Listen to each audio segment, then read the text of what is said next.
Okay, so we'll do you will also have a little bit of time to think about questions for next session. We'll do emptiness now, right? Okay, so for detail of what I would suggest is for the emptiness, of course, it depends on the individual. But what we do is that in the retreats, particular retreats on emptiness, at least 8 days retreat, 8 days, 10 days retreat. What we do is that we have emptiness meditation, detailed version of the emptiness meditation will be given. That we have it. I would suggest you to listen to this recording once. Listen to this recording once on the emptiness, a detailed version, which I'm going to do here. Detailed version, you must listen to the recordings. Okay, say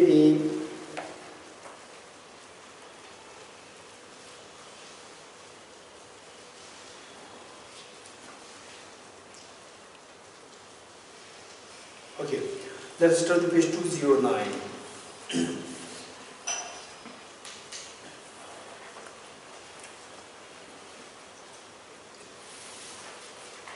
If you could remember, I suggested that this section, this compilation, Dependent Origination and Emptiness, a compilation of excerpts from sutras and treatises for meditation. Meditation on emptiness.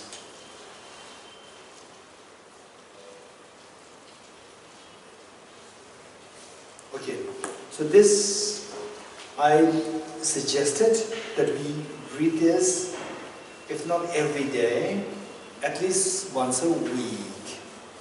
This would be, you will see difference, you will benefit a lot from this. And of course try to know the meanings. And particularly the technical parts, they're all explained in that detailed version of the meditation emptiness, which we did in the early retreats.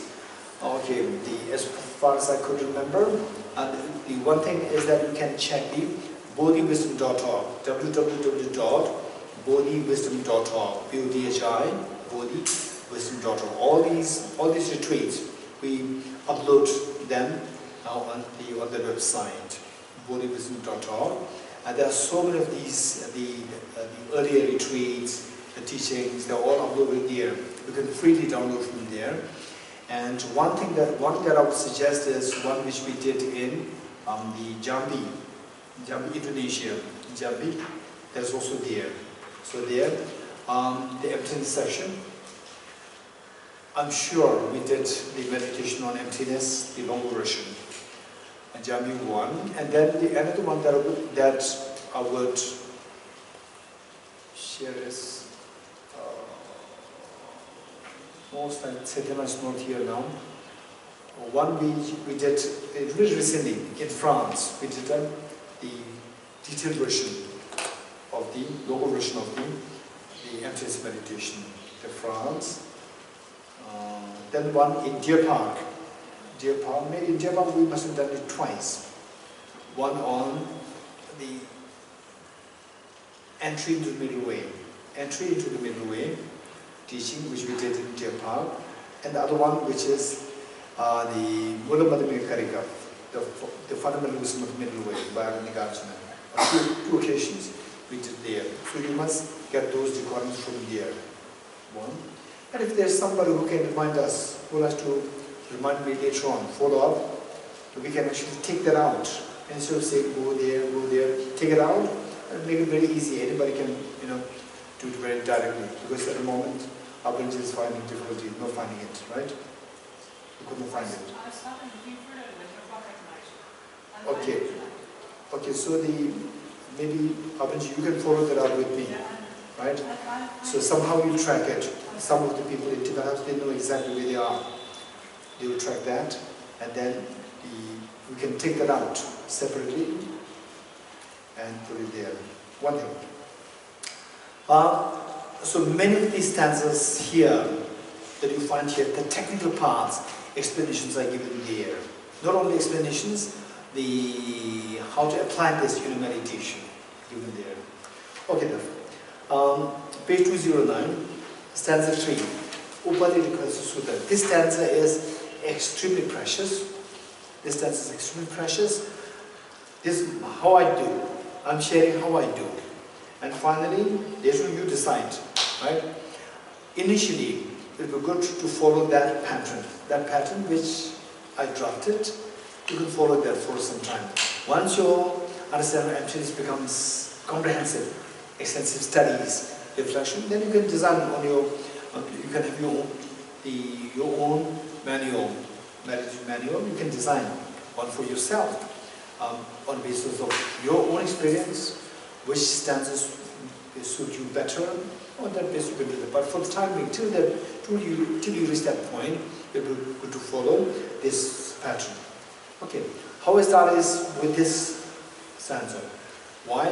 This stanza is from the Buddha, the original source of this teaching on emptiness. So one, to connect us to the original source, the Buddha, number one. Then number two, the wordings are extremely powerful. In Tibetan, it is this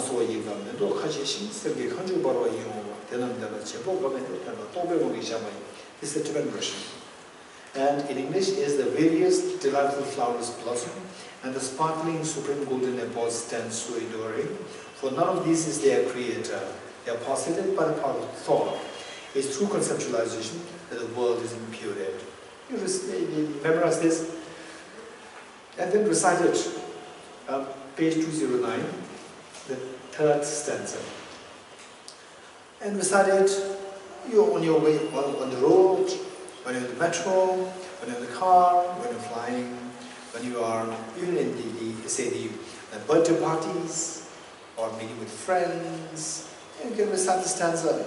Stanza, it continuously connects you with the wisdom of emptiness. So finally, self-grasping ignorance, we cannot expect to eradicate this overnight.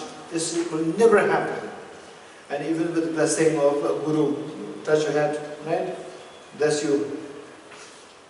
And then you become so emotional, you shed tears, and the guru blesses you with so much love, affection, and suddenly this outburst of wisdom and emptiness will never happen. It's a chronic disease. It's a chronic disease. It should be scratched like this. Just make a scratch. Keep making a scratch on how. Recite these stanzas. Reflect on the points. Reflect, recite, study, reflect, meditate, study, reflect, and memorize some of these stanzas. For example, Shri Hiruga, last time we did that. Shri Hiruga, right? So these stanzas, you memorize them, and then you recite them, see the wonder, wow. The moment you say, wow, right? The moment you say, wow, this is incredibly scratching me, chronic self-grasping ignorance. Self-grasping ignorance being scratched a lot. So this is how we have to proceed. And then over time, you will start to feel something. The moment you think about emptiness, it will come more naturally, right? Initially when you study this, sometimes very vivid experience will come to you, sometimes it will never come to you. And then over time, it will become very steady. Whenever you want it, it will come to you, not really like a very, sharp experience or a sudden experience. No, it will come gradually. Okay, it will become more and more stable. This is how we should do. So the stanza, we recite the stanza, the various delightful flowers blossom, and the sparkling supreme golden apples stand so adoring. It means that, finally, what is happening is that like a dream. You start dreaming. In the dream, you go to the garden. Then you see beautiful flowers. And then your mind is instantly uplifted by seeing the beautiful flowers.